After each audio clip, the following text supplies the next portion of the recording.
شاهدوا معي أعزائي المشاهدين عرضا نادرا يصور لحظة نزع الروح لرجل، ولكنه يصور بالأشعة التي تبين أماكن الحرارة والبرودة، وهو تصوير حقيقي. انتبهوا معي إلى هذا الأمر. هذا ليس تصويرا للروح، الروح من أمر ربي.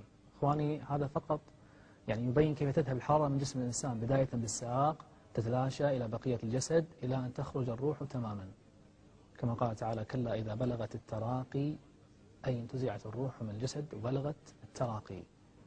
والتراقي جمع ترقوة، هي العظام اللي بين النحر والكتف.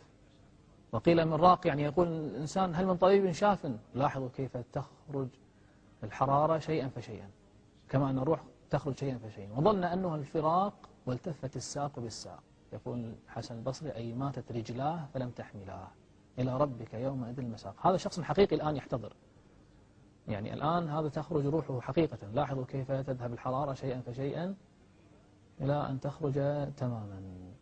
وهذه العملية أجرت تحت تصوير دقيق.